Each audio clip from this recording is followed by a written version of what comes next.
저기 뒤쪽에 가면 중급반하고 고급반 그 다이어트 상담사 과정이 있어요. 심화 과정 1, 2, 3고 중급 고급이거든요. 여러분이 나중에 이제 뒤쪽에 있는 것까지 이해가 되면 전체적으로 다 상담할 수 있는 수준입니다. 뒤에 심화 과정 있잖아요. 심화 과정이 중급하고 고급 과정인데 그게 다 이해가 돼요. 오늘 이제 강의 끝나고 나면 초급 과정들은 다 이해가 돼요. 기본적인 것들은 좀 설명을 드리기 때문에. 요거 방금 체크리스트도 여기 있어요. 중간에 보시면.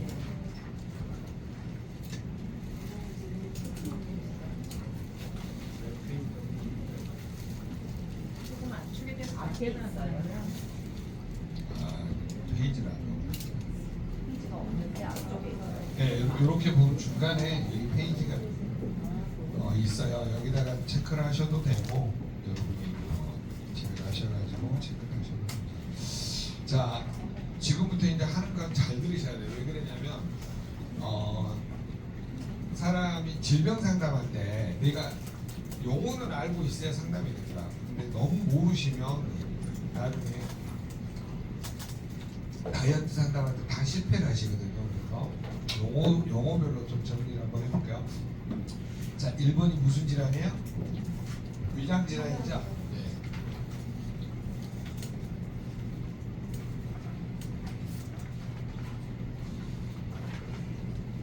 고객들이 가장 많은 게 뭐냐면요.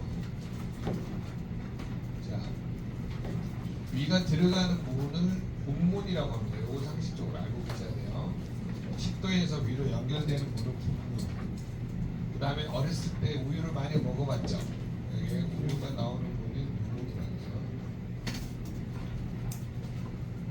분유를 드셔야 된다. 이렇게 배우시면 돼요. 배우셨죠? 네. 자, 그런데 위장벽이 많이 헐어요. 대부분이 위점막이. 이런 데가 헐어서 생기는 거를 위장세포 염증이 생겼다고 해서 뭐라 그래요? 위염이라고 해요.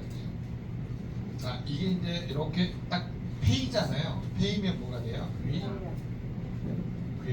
상태가 됩니다.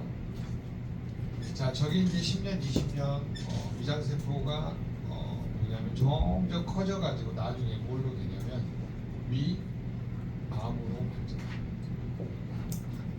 그러면 결국은 암의 원인도 뭐에서 시작한 거예요?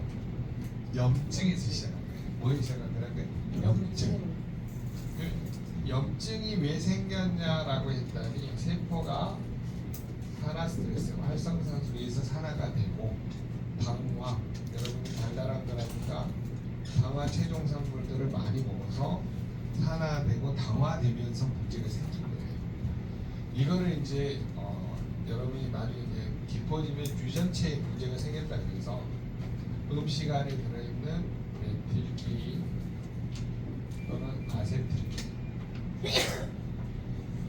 요런 게 이제 뭐냐면 유전자의 스위치를 꺼버려요. 유전자 스위치. 뒤를 오프 상태로 만들어요.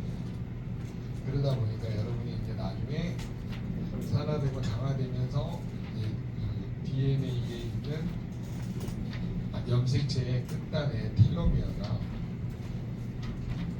활성산소의 공격을 받아가지고 이게 풀리잖아요. 그러면 이런 모습이 돼요. 반대 음식, 사이드 음식, 이런 식으로 이 염기사이드라고 그러거든요. 이런 것들에 이제 문제가 생겨서 몇 번 염색체에 뭐냐면 활성산소 공격을 당해가지고 이게 이제 유전자가 돌연변이가 생기냐. 그래서 이게 이제 10년, 20년 뒤에 되면 암으로 가게 된다. 요런 논리예요. 그러니까 결론부터 말씀을 드리면 여러분의 모든 질병의 원인은 염증부터 시작한다는 거예요. 이해되셨어요? 뭐부터요? 염증. 그러면 염증을 줄이려면 항산화제, 산화를 막아주는 항산화제, 그 다음에 당화를 막을 수 있는 떡, 빵면 달달한 거를 안 드시고 최종 당화산물, 구운 것들을 잘 안 드시고 튀긴 거를 덜 드시면 염증 세포가 늘어요, 줄어요? 줄어들어요. 결론은 뭐냐면 항산화제하고 식습관을 고치는 것이 여러분의 다이어트 핵심이라는 겁니다. 제가 동의하세요? 항산화제 많이 드시면서 뭘 고쳐요? 식습관, 생활습관을 고치는 게 다이어트의 가장 핵심이라는 거예요. 그거를 원리적으로 설명할 때, 자 그러면 위염, 위궤양, 위암을 알죠? 근데 여기 이 부분 있죠? 분문 부위가 위산이 역류에서 생기는 거를 역류하니까 역류성 식도염이라고 합니다. 말 그대로 이해되셨나요? 위산이 역류해서 분문 부위를 뭐냐면 하트 번뇌, 심장이 불타는 것처럼 그런 증상이. 자, 그 다음에 여러분 이제 가장 많은 게 이 유문 부위에서 사는 뭐냐면 바이러스가 발견이 됐죠. 헬리코박터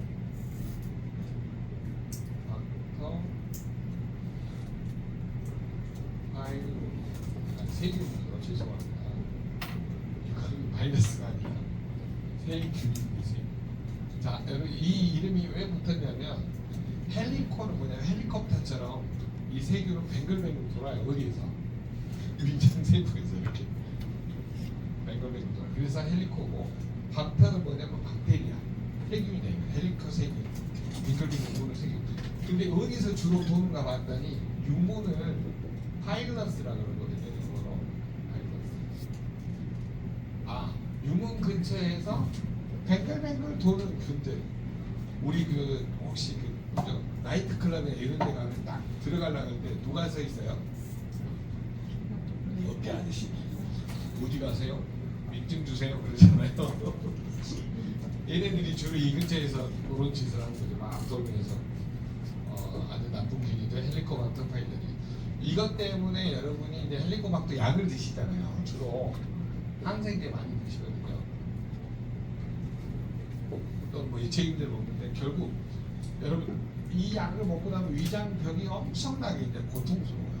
그러다 보니까 이제 막 스물도 나고 문제가 여러 가지가 생깁니다. 자, 그래서 이거를 제어해 줄 수 있는 게 있는데 그게 바로 뭐냐면 유산균 중에 락토 바실러스 루테리라는 게 이태리 동생이 루테리라고 있어요. 이태리 타고 동생이 저게 어디 들어있냐면 파워 칵테일에 들어있어요. 어디 들어있다고? 파워 칵테일. 그러니까 여러분이 파워 칵테일을 충분히 먹게 되면 위장도 헬리코박터 균도 줄어든다라는 게 바로 나와 있는데 우리 말을 하면 걸려요. 누가 말했냐? 자, 서울대 이동우 교수가 논문에 나와 있는 거를 유산균이 유형을 바꾼다 88 올림픽 때 발표가 됐다고요. 1983년도에 호주의 마샬이라는 베리 마샬 박사에서 이 헬리코박터 균이 귀에서 서식한다라고 밝혀졌어요.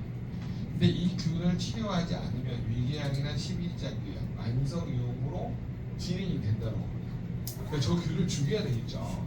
근데 항생제를 썼더니 항생제 부작용, 그 다음에 진통제를 썼더니 진통제 부작용이 나타나서 이거를 최소화할 수 있는 방법이 뭐냐? 균을 균으로 죽이는 방법이죠. 이 좋은 유익균을 여기다 넣어줬어요. 락토바실러스 무슨 균이야? 루테리균. 그랬더니 뭐라고 표현되어 있냐면요. 이 유산균 락토바실러스 루테리는 헬리코박터가 위 점막 세포에 달라붙는 현상을 억제하는 역할을 하여 헬리코박터균의 감염과 염증을 감소시키는 데 도움을 줄 수 있다라고 합니다. 그래서 재균율이 10% 정도 올라간답니다. 그러면 유산균 먹어야 돼요? 못 먹어야 돼요? 무슨 균? 루테리균. 어디에 들어있어요? 파워. 그래서 여러분이 메가요법을 하면 위장 기능이 많이 좋아요. 정균들이 없어야 되니까. 자, 그리고 이제 가장 중요한 게 뭐냐면 이 외벽을 덮는 부분이 있겠죠. 자, 위가 이렇게 생겼는데 바깥쪽 막도 있을 거 아니에요. 이 막이 뭘로 되어 있냐면 콜라겐. 근데 콜라겐은 30세 이후에 1%씩 늘어나요, 줄어들어요? 줄어듭니다. 1%씩 줄어든다는 말을 뒤집어 보세요. 60세 정도 되면 요게 어떻게 될 것 같아요? 부드러워질 것 같아요? 딱딱해질 것 같아요? 네, 딱딱해질. 뭐를 안 먹었을 때? 콜라겐을 안 드셨어요. 그러면 위가 음식을 조금만 먹어도 위가 아파요, 안 아파요? 아프게 되죠. 그래서 여기 위 모양을 감싸는 막이 딱딱해지는 병을 담적병이라고. 무슨 병이라고 해? 담적병. 이걸 누가 발견했냐? 우리나라의 위담 한방병원의 최시영 박사가 전 세계적으로 발견해가지고 한국 사람에게만 있는 병이에요. 담적병이. 왜 그런 줄 아세요? 한국 사람은요 빨리빨리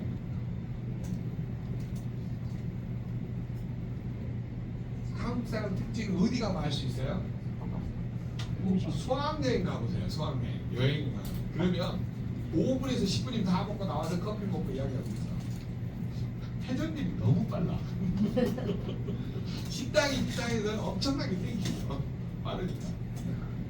지난번에 그 프랑스에 있는 식당에서 한국 식당하고 프랑스 식당을 비교하는 게 나왔는데 한국 사람들이 들어가는 한국 식당을 있잖아요. 회전율이 15분에 한 번씩 15분 되면 교체되고 15분 되면 교체. 프랑스 식당 2시간 반 도움이 안 돼 매출. 그 정도로 이게 한국 사람들이 빨리빨리 먹어요. 그러면 결국은 이번에 빨리빨리 먹으면서 콜라겐 막이 점점 딱딱해지니까 50 넘어가면 누구든지 뭐에 걸릴 수가 있어요? 담정병에 걸릴 수가 있어요. 그러니까 음식을 최대한 나이 먹을수록 어떻게 해야 돼요? 천천히 먹어요. 여러분 1분은 몇 초예요? 60초죠. 그러면 1분에 위가 몇 번 정도 움직일까요? 위장 이게 몇 번인가요? 얘는요 약 16초에 한 번씩. 이번에 김동환 박사 이야기 드리셨죠. 그러니까 최대한 몇십 초를 씹어야 돼요. 응? 16초 이상을 씹어야 위가 그때 한 번 움직이는 거예요. 그러니까 여러분은 몇 초만에 넘겨요? 3초도 안 돼. 넘어가고 없어 마음이. 그래서 여러분이 위가 점점 늘어나기 시작하죠. 이렇게 늘어나는 걸 뭐라 그래요? 위하수. 위하수체 또는 위하수. 그러다 보니까 무슨 물량? 소화 위하는 것이다. 양자를 재면 연동기능, 흡수기능인데 점점 떨어지기 시작해요. 그러다 보니까 항상 어때요? 위가 더부룩하고 뭔가 먹기만 하면 먹을 거 많은 거 항상 소화제 먹어야 되고 이런 사람. 그래서 약물 복용이 많이 우리나라가 위장약이 전 세계에서 제일 많이 빠지는 거예요. 자, 이런 증상이 나타나다가 이제 가장 문제점이 뭐냐면요, 음식을 과식, 폭식, 야식을 먹으면 위가 이렇게 돼요. 그러니까 밤새 음식물이 어디로 넘어와요? 네, 분문인근지 음식물이 들어오면 입구로 넘어와요. 그래서 역류성 식도염. 그래서 여러분이 이걸 줄이려면 뭘 해야 돼요? 천천히 씻고 소시죠. 과식은 잘 안 되더라고요. 다 이거 제 이야기예요. 제가 이 질병 다 걸려봤어요. 왜 이런 게 질병이 생겨요? 그랬더니 스트레스 바로 수면 부족이에요. 가보면. 그래서 결론은 이런 병에 안 걸리시려면 천천히 먹고 뭐 하시는 게 좋아요? 소식하는 게 도움을 줄 수 있다. 동의하시죠? 네. 결론은 아주 간단한데 공부는 엄청 복잡해요. 그쵸? 결론은 뭐 하면 돼요? 네, 천천히 먹고 소식을 하면 위장은 낫게 돼 있대요. 그 말 한마디를 하려고 이렇게 어렵게 풀었습니다. 자, 그 다음에 두 번째 갑상선 기능저하증. 여러분 갑상선의 가장 큰 문제가 뭘까요? 체온 관리가 안 돼요. 여러분 갑상선은 또 언어를 이해할 필요가 있습니다. 무슨 말이냐면요. 자, 갑상선에 만들어진 이름의 뜻이 있어요. 이 갑자가 방패를 나타내는 방패갑이에요. 갑자가 껍질갑이라고 하는데 그냥 방패 모양으로 있는. 이게 목에 있는데 이렇게 있잖아요. 이런 모양으로 있습니다. 약간 방패 모양으로 있는 데서 방패갑이고요. 그러면 산자는 뭐냐면 방패 모양이라 해서 모양 산자. 그러니까 방패 모양의 호르몬 샘이에요. 샘 사자를 쓴 거예요. 방패 모양의 샘이 우리 몸에 있는데 그거를 보고 갑상선이라고 합니다. 갑상선 이해되셨죠? 그러면 여기에서 뿜어져 나온 호르몬의 이름은 뭐예요? 갑상선 호르몬이 되겠죠. 그 갑상선 호르몬의 이름이 T4라고 있는데 이거를 T록신이에요. 얘도 신이야. 공신. T록신. 이게 이제 하나 탈락된 걸 T3라고 하는데 3자 3개니까 요드가 3개 붙어 있다. 4개 붙어 있다. 3 요오드 티오닌 이렇게 부릅니다. 자, 그 다음에 갑상선 호르몬이 또 한 가지가 있는데 그게 뭐냐면 요거는 혈액 안에 남아도는 칼슘을 뼈에다 저장하는 호르몬이에요. 그래서 칼 들고 설치했다고 해서 칼슘 토닌이라고 해요. 칼슘만 나타나면 잽싸게 잡아가지고 어디로 옮겨놔요? 뼈에다 저장해요. 얘는 남아도는 칼슘을 어디다 저장한다고요? 뼈에다. 이렇게 저장하는 호르몬의 이름이 뭐예요? 카시토닌. 카시토닌은 칼슘만 나타나면 어때요? 잽싸게 잡아가지고 어디다 저장해요? 뼈에다 저장. 자, 그러면 이 티록신하고 티로닌은 우리 몸에서 이 체온 조절, 그 다음에 기초대사, 율 조절을 운동하지 않아도 에너지를 쓰는 숨 쉬는 거, 그 다음에 체온 뭐 이런 것도 다 기초대사에 들어가죠.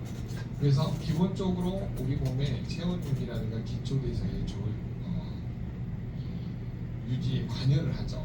그러다 보니까 얘를 뭘로 비유를 하냐면 보일러 역할을 한다라고 해요. 온도가 떨어지면 갑상선 호르몬이 많이 분비돼 가지고 온도를 올리고요. 온도가 너무 내려가면 올리고 너무 올라가면 땅구멍을 열어서 내리고 이렇게 보일러 역할을 감당하는 게 바로 갑상선이죠. 근데 보일러 역할을 또 비슷하게 하는 게 있어요. 요게 콩같이 생겼는데 심장입니다. 심장 위에 부신이라는 장기가 이런 비슷한 게 있어요. 그래서 갑상선하고 부신은 보일러 역할을 한다고 기억을 하시면 돼요. 특히 보일러가 좋은 사람, 많이 가지고 있는 사람은 갑부잖아요. 갑부. 그래서 여러분이 그런 식으로 좀 이해를 하시면 도움이 되죠. 그러면 뼈에 저장되어 있는 칼슘을 이렇게 다시 혈액 안으로 빼오는 호르몬이 있겠죠. 그게 바로 여기는 갑상선 호르몬이고요. 갑상선에서 나온다 해서 갑상선 호르몬이고 반대에서 부갑상선 호르몬은 갑상선 앞면 말고 뒷면에가 이렇게 나오는 호수 구멍 같은 게 4개가 있어요.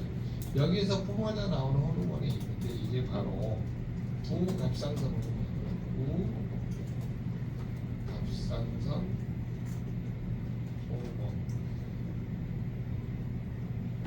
9. 오늘 오신 분들 다이어트 상담사 방은 또 별도로 방을 만들 거예요. 그 방에다가 자료를 올려드릴게요. 절대 다른 사람 주지 마세요. 아시죠? 이런 방 보시고. 어머니 그방 만들어 주세요. 절대 다른 사람 주지 마세요. 근데 뭐라 그러냐면 다른 사람한테 주면서 그 이야기. 너 절대 다른 사람한테 주지 말라면서 내가 웃겨가지고 큰일 난다 이러면서 절대 다른 사람한테 주지 말고 그 사람도 또 다른 사람한테 주면서 뭐라 해요. 절대 다른 사람한테 주면 안 된다 하면서 주고. 그래서 3단계 4단계만 되면 한국 전체가 다 듣고 있어요. 그게 다단계 유형이 더라고요. 자, 그래서 여러분이 밖에서 빼오는 호르몬이 있는데 이걸 보고 파라 호르몬을 줄여서 파라토르몬이라고 합니다. 그러면 남는 칼슘을 저장하는 호르몬은 칼시토닌. 혈액 안에 칼슘이 부족해서 빼오는 호르몬은 뭐예요? 파라토르몬. 이게 이제 아까 pH 7.4하고 관련이 있는 호르몬이죠. 자, 서로 기란 관계 있다. 뭘 가지고? 칼슘을 가지고. 칼슘이 남아 돌면 뼈에다 저장을 해요. 칼시토닌은 칼슘만 보이면은 어디다 저장하고 싶어 할까요? 뼈에. 또 부족하면 빼오는 호르몬이 뭐예요? 파라토르몬. 이런 걸 보고 서로 밀당을 하는 거죠. 그래서 밀어낸다 그래서 기란 관계라고 표현합니다. 부족하면 빼오고 남아돌면 저장하고 이렇게 조절하는 호르몬이 바로 갑상선 호르몬이다. 그리고 우리 몸의 온도나 기초대사, 체온 유지, 심장 박동 여기에 또 심박수 조절, 심장 박동수 조절하는 것도 바로 갑상선 호르몬의 한 가지 역할입니다. 이거 말고도 여러 가지가 있는데요. 대체적으로 이런 것에 주로 관여한다라고 생략책을 적어져 있고요. 이거에 뭐 논문 자료를 어마어마하거든요. 그래서 여러분이 꼭 알아두셔야 될 게 이거고요. 좀 더 이제 깊이 들어가면 깊이 들어갈 필요는 없는데 하도 질문이 많이 해서 T4는 뭘로 만들어요? 라고 하니까 이거는 티로신이라는 이 뭐냐면 아미노산으로 만들어요. 이 티로신의 원료가 뭐냐면요 페니랄란이에요. 페니랄란인이 분해가 되면 티로신이 돼요. 이 티로신이 분해가 되면 L-도파가 되고요. L-도파가 분해가 되면 도파민 호르몬이 만듭니다. 자, 그래서 이 티로신, 페니랄란인을 가지고 뭐냐면 티로신 두 분자하고 요오드가 4개. 아이오딘. 이거는 요오드.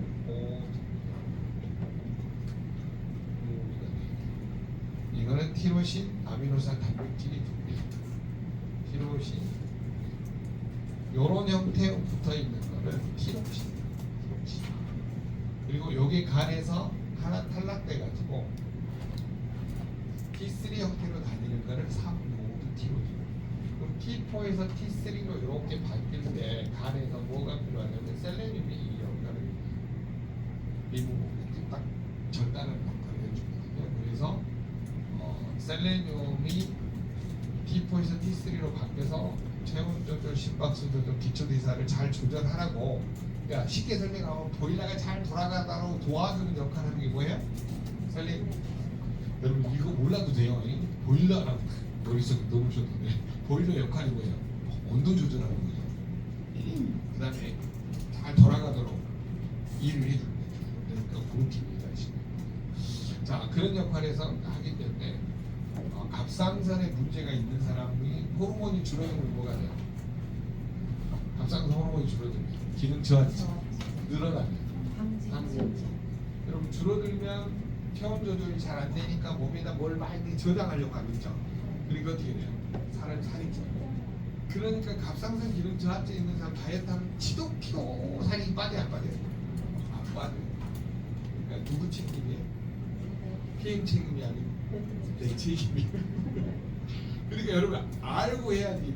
갑상선 기능 저하증 환자한테 너 안 빠지면 내가 물어줄게 해가지고 물어준 사람 많이 봤어요.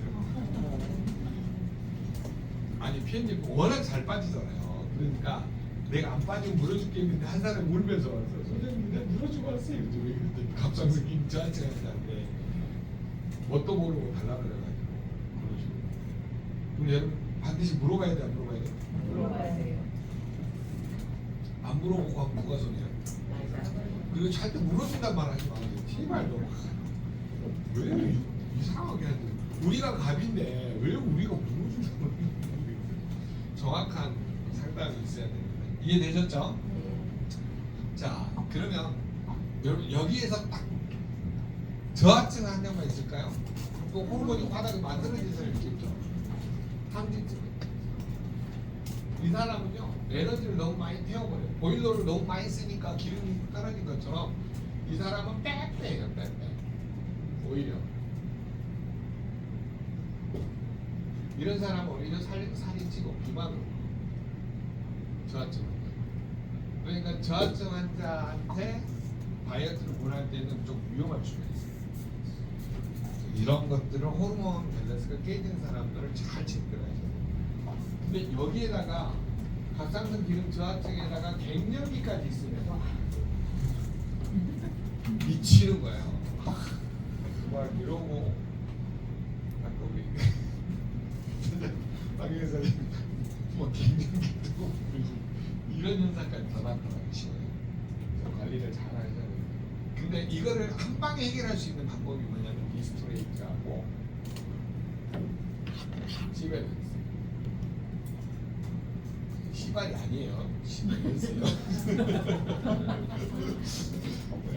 크롬하고 아연이 들어있는 제품이 뭐예요? 시밸런스. 그래서 크롬하고 아연이 들어가면서 당대사를 조율을 해주고 면역하고 리스토레이트가 나쁜 미네랄을 다 빼주게 되면 갑상선 기능이 빨리 좋아요. 그래서 여러분이 병원에서도 갑상선 기능 저하증이나 항진증이 주로 많이 처방하는 게 셀레. 그러니까 여러분은 반드시 리스토레이트, 시밸런스 충분히 드시는 게 좋을 수가 있습니다. 물론 제시치가 먹으면 또 셀레, 파워카페도 셀레. 자, 그래서 갑상선 질환을 해결할 때 뭐냐면 리스토하고 시밸런스 양을 확 늘려버리면 나쁜 미네랄을 다 킬레이션하기 때문에 빨리 줘요. 여러분 제시치하고 파워카페 드시면 더 빨라질 거예요. 이해되셨죠? 네. 자, 근데 다 잊어버려도 뭘 잊어버리면 안 돼요? 갑상선 기능 환자는 갑상선 호르몬을 뭐하고 같다고요? 보일러와 같다. 한번 해보세요. 갑상선 호르몬은 뭐하고 비슷해요? 보일러하고 비슷해요. 보일러 고장 나면 집이 따뜻해요? 추워요? 금방 이해되죠? 고객한테 그렇게 설명하시라고. 이 갑자는 방패 갑자고 모양새는 짜고 생각자고 티포가 있고 티스 이렇게 설명하는 사람인데 그거는 공부 때는 설명하는 거고 고객한테는 공부는 기피하고 단순하게 갑상선은 뭐하고 같다? 보일러. 네 집 보일러 꺼지면 어떻게 돼? 그럼 추워. 온도를 올리려면 어떻게 해야 돼요? 보일러 고쳐야 되죠. 고치려면 리스토레이트하고 시밸런스 제시츠 파워카페 많이 드시면 돼요. 그리고 아까 단백질이 필요하죠. 티로신. 이거 어디 들어있어요? 웨이하고 프로쉐이프.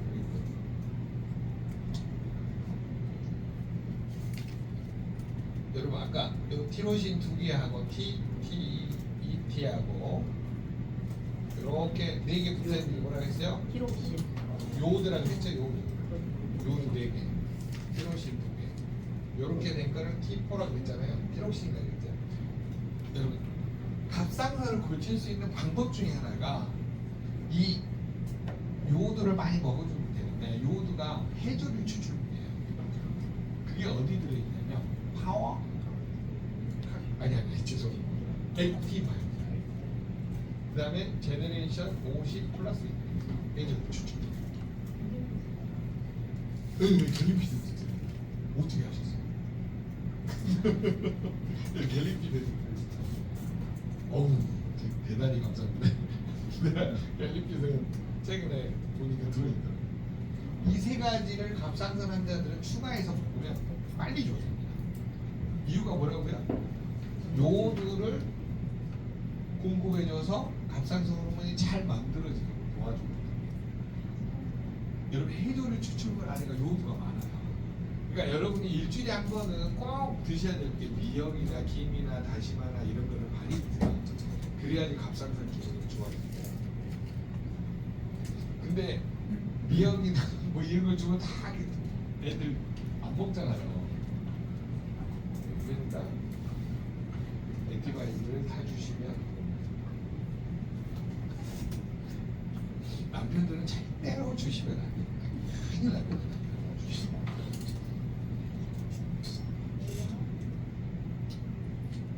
갑상선 기능이 좋아지면 목소리가 높아지거든요.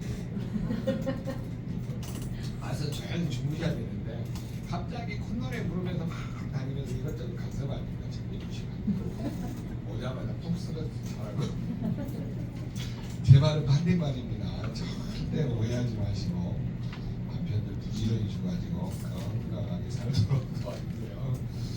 자, 갑상선 질환 얘한테 있죠? 갑상선은 딱 한마디로 뭐라고 설명하라고요? 보일러. 보일러 꺼지면 어떻게 돼요? 추가진다. 그렇게 연결하십니다. 보일러를 너무 많이 틀어놓으면 덥죠? 항진증, 저항증. 이해되셨죠? 자, 그다음에 대사성 질환, 당뇨, 고혈압, 고지혈증, 동맥경화. 오늘 오신 분들은 아주 복이 터지신 분들이에요. 원래 이렇게 강의 안 하는데 무슨 말인지 잘 모르시죠? 오늘 여러분들이 자꾸 웃자고 한 소리인데 죽자고 달라드린 분이 있어요. 아니 진짜 어려운 부분이거든요. 근데 눈빛들이 다 훌륭해. 알고자 하는 그 마음들이 너무 달라가지고 그래서 자꾸 강사가 오버를 하고 있어요 지금. 당뇨하면 이거를 꼭 기억을 하셔야 될 게 이 당자가 포도당 할때 당자라고 합니다. 자, 우리 몸에서 포도당을 얻는 방법은 내가 먹는 탄수화물이 분해되면 뭘로 바뀌어요? 포도당으로 바뀌죠. 원래는 탄수화물, 지방, 단백질이 우리 몸에 뭘로 바뀌냐면 에너지로 포도당으로 이렇게 바뀌어집니다. 자, 그런데 이 포도당을 가지고 뭐냐면 포도당하고 O2, 산소하고 이용해서 ATP라는 에너지를 이렇게 만들어서 쓰게 돼 있어요.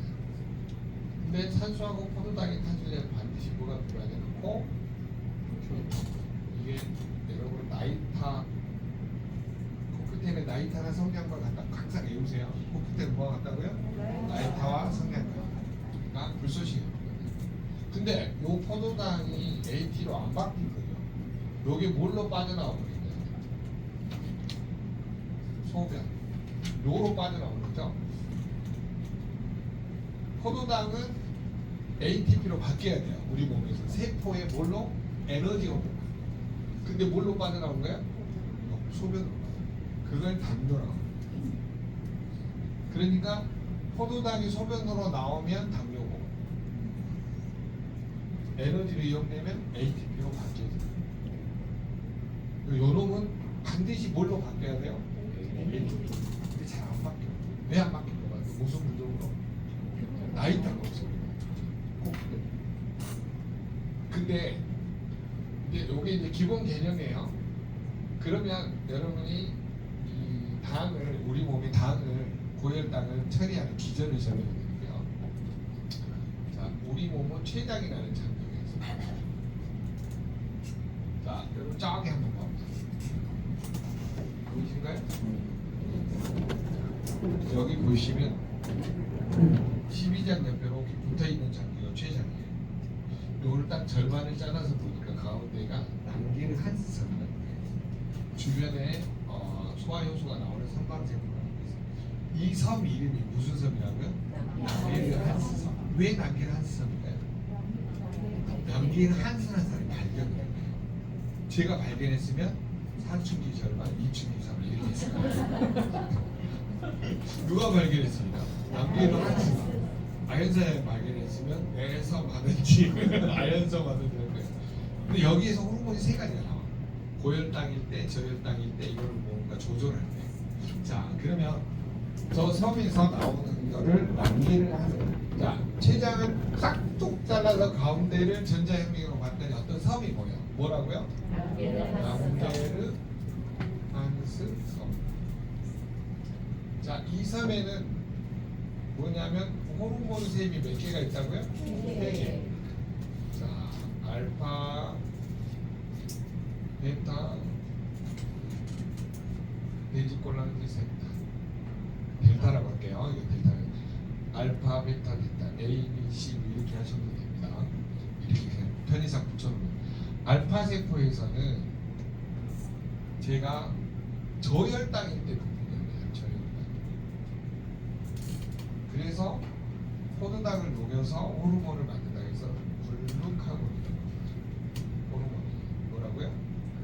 글루카곤. 요거는 베타 세포에서 분비돼. 어느 때 분비된 것 같다니 고혈당일 때. 이거는 뭐냐면은 바로 인슐린. 그럼 이 두 호르몬이 적절하게 분비되도록 도와주는 이 델타 세포에서 분비된 게 있는데, 요거는 소마토 스타틴. 토마토가 아니에요. 토마토. 자, 그러면 여러분 잘 들어보세요. 결론은 우리가 혈당 조절에 관여하는 호르몬은 인슐린하고 글루카곤이죠. 이 두 개가 적절히 분비돼야 된다. 얘를 조절해주는 호르몬이 이게 뭐예요? 소마토 스타틴. 너무 어려우면 잊어버리시는 거예요. 리셋을 시키세요. 막 머릿속에 집어넣으면 쥐가 나니까. 자, 딱 한 가지만 기억하세요. 그러면 췌장의 난개를 한 섬에 베타 세포에서는 인슐린이 분비되는데 어느 때 분비된다고요? 고혈당일 때. 요거 외우셔야 돼요. 땅이 꺼져도 외우셔야 돼요. 자, 시작. 췌장의 난개를 한 섬에 베타 세포에서 인슐린이 어느 때 분비돼요? 고혈당. 그러면 이게 포도당이 혈액 안에 높다 이 말이에요. 포도당이 혈액 안에 높다는 말은 피가 끈적거린다는 거죠. 어느 때 피가 끈적거려요? 떡, 빵, 면, 사탕, 아이스크림. 또 뭐예요? 달달구리한 거 많이 먹으면 높아지겠죠. 이때 분비되는 호르몬이 이게 뭐라고요? 인슐린. 아리가또 고자이마스. 이해되셨어요?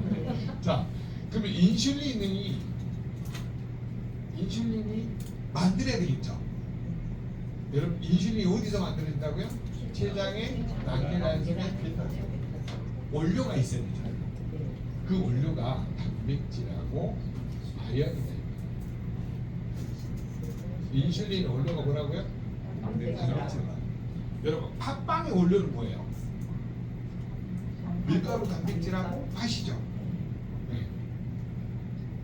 인슐린 원료는 단백질과 아연. 우리는 아연을 모시고 있어요. 지 아연 사장님의 이름이 아연이에요. 쳐들어봐요.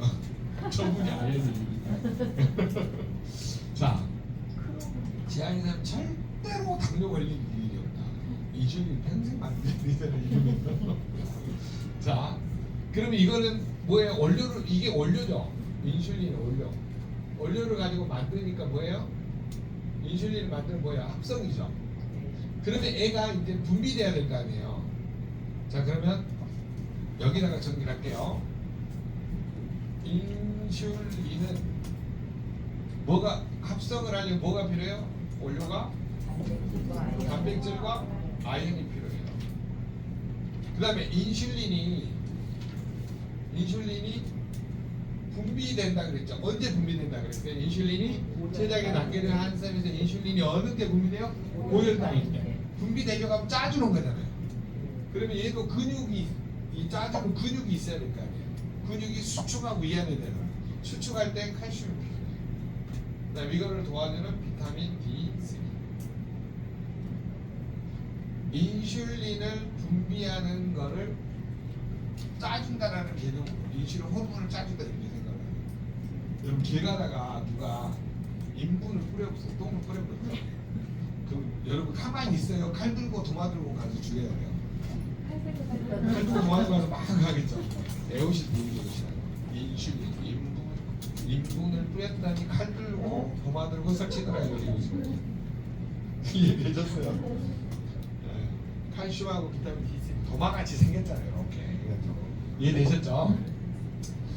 인분을 뿌렸더니 칼 들고 도마 들고 동시라 비타민 D3입니다. 네. 자, 그 다음에 인슐린이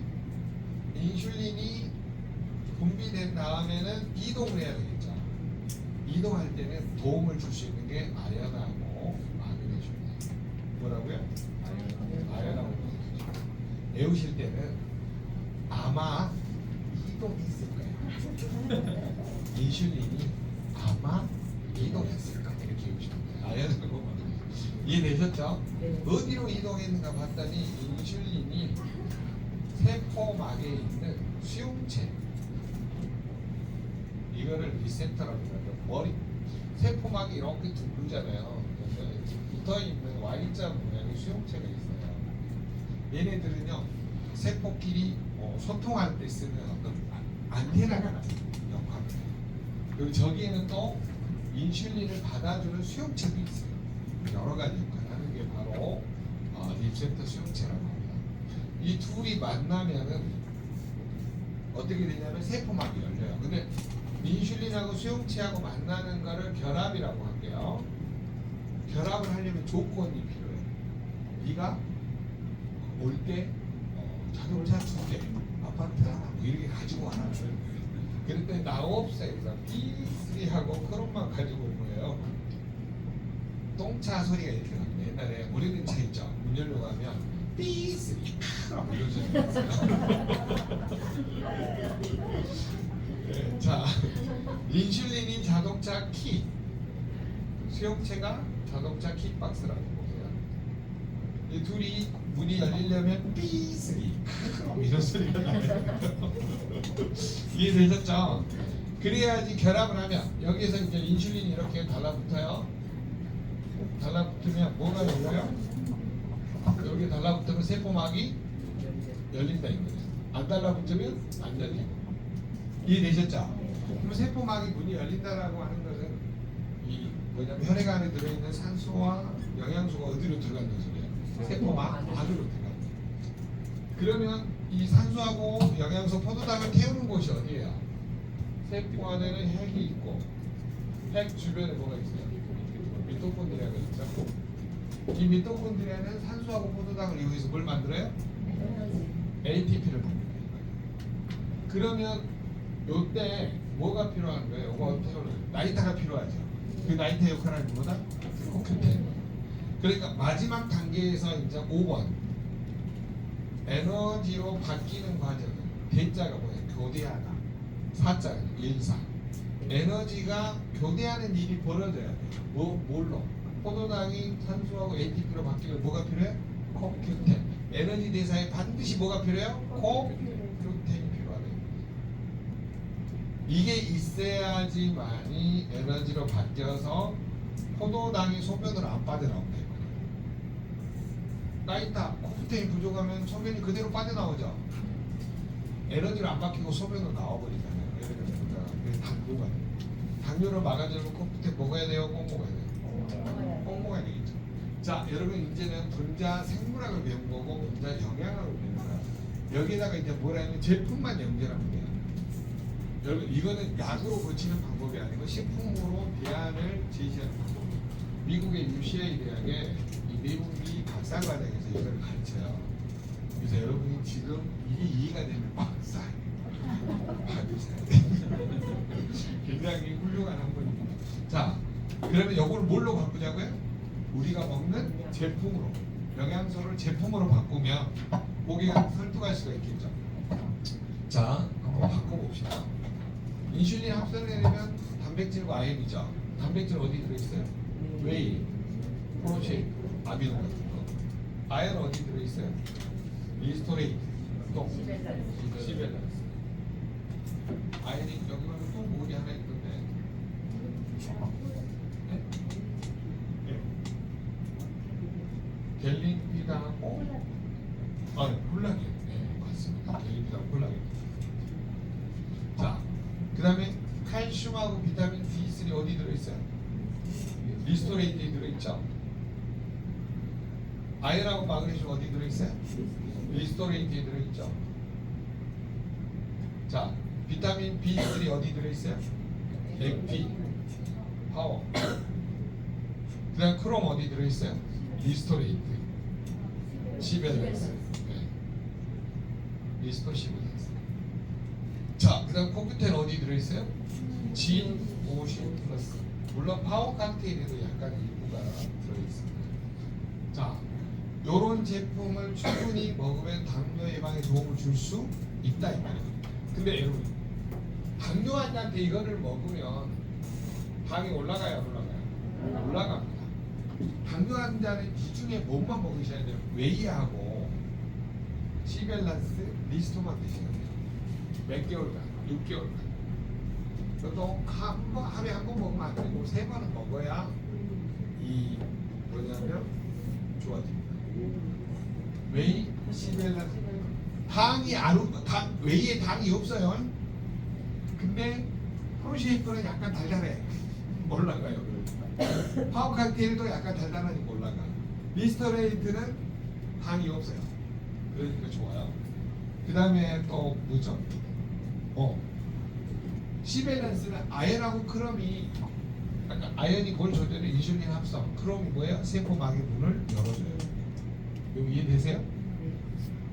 인슐린하고 수용체가 만나면 결합을 하면서 세포막이 문이 열잖아요. 그러니까 크롬은 문을 열어주고 있거든요. 그렇게 돼요.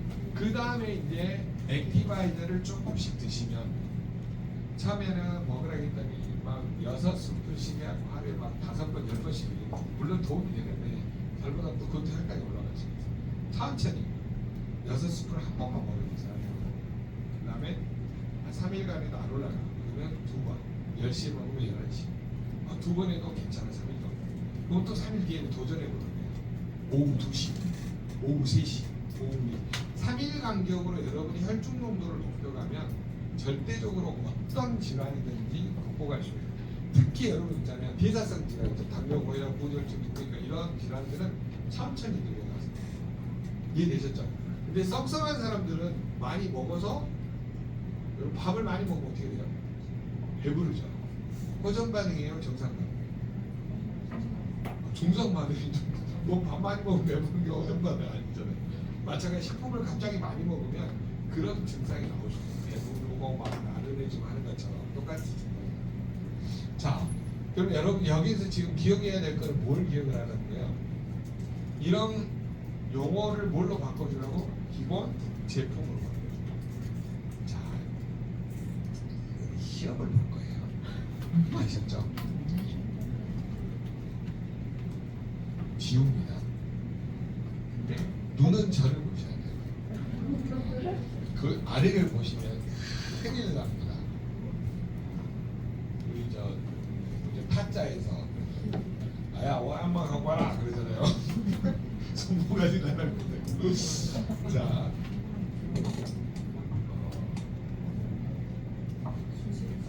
자, 췌장의 무슨 섬에서 남대를 한 네, 췌장의 난개를 한 섬에서 무슨 세포? 베타 세포에서 무엇이? 인슐린이 어느 때 분비돼요?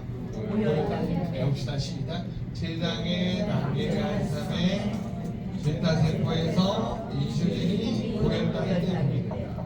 한번 시작. 췌장의 난개를 한 섬에서 베타 세포에서 인슐린이 고혈당일 때 분비됩니다. 외우셨죠? 췌장의 난개를 한 섬 뭐냐 베타세포 인슐린이 고혈당일 때 분비됩니다. 그것만 여러분 요것만 평생 외우셔야 돼요. 조금 이따 시험 볼 거예요. 별 3개 있습니다. 자, 그 다음에 인슐린을 만들어야 돼요. 합성해야 돼요. 원료가 이게 뭐예요? 인슐린 합성의 원료. 단백질과 여러분 인분을 뿌리면 어떻게 돼요? 하라고 도마들고 설친다 그랬죠? 뭐하고 뭐야? 칼슘, 비타민 D3. 자, 얘네들은 어떻게 이동했다고요? 아마 이동했을 거야. 자연과. 자, 여러분 옛날 오래된 차를 가지고 차를 문을 열려면 힘들었다고요. 어떤 소리가 난다고요? 삐스리 그럼 이런 소리가 난다니까요. 삐스리 그럼 세포막의 문을 열려고 할 때 나는 소리가 뭐예요? 삐스리 그럼 인슐린이 가서 삐트라 가지고 나는 소리예요. 삐스리 그럼 아셨죠? 자, 그 다음에 에너지가 대자가 무슨 대자예요? 교대하다. 교대하는 일이 나타나려면 뭐가 필요하다? 네, 라이터 역할을 하는 거야? 자, 인슐린이 분비되려면 칼슘하고 그다음에 인슐린을 만들어 올려고 뭐라고요? 단백질과 팥빵을 만들어 올려는 화하고 이해됐죠? 자, 그래서 여러분 이 공식을 꼭 외워두시기 바랍니다. 그래서 영양학적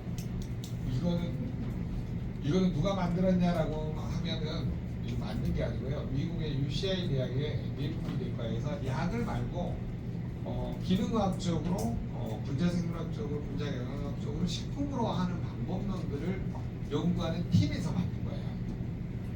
제가 만든 거 아니에요. 뭐 전화 왔더라고. 이충기 소장님 만드셨냐고. 제가 만든 게 아니고 미국에 이런 걸 연구하는 팀들이 있어요. 이거를 저희 양재연구소에 도그라스킨 박사님이 미국의 UCI 대학의 심장내과 교수로 있다가 한국에 오셔가지고 이 내용을 그대로 강의를 하신 거예요. 의사분이 그대로 강의고. 그러니까 여러분은 내가 의사라고 생각하고 지금 강의한 거야.